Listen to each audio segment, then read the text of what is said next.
বগুড়ায় তোপের মুখে মতবিনিময় না করেই চলে গেলেন কেন্দ্রীয় সমন্বয়ক। বৈষম্য বিরোধী ছাত্র আন্দোলনের কেন্দ্রীয় সমন্বয়ক মাহিন সরকারকে দেখে ভুয়া ভুয়া স্লোগান দিচ্ছে শিক্ষার্থীরা।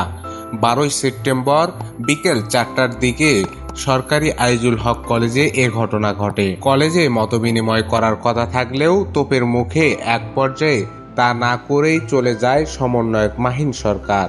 এ সময় শিক্ষার্থীদের দুই গ্রুপ পাল্টাপাল্টি অবস্থান নিলে উত্তেজনা বাড়ে।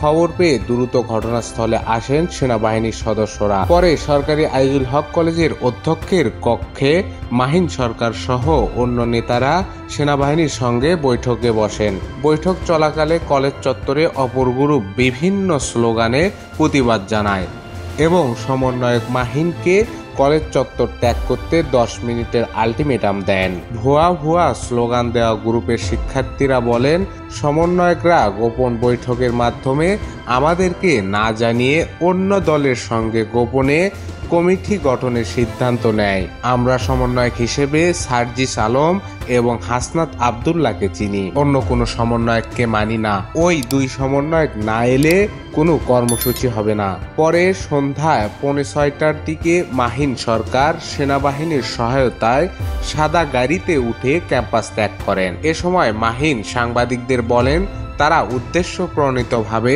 স্লোগান দিয়েছে, তাদের বক্তব্য স্পষ্ট নয়।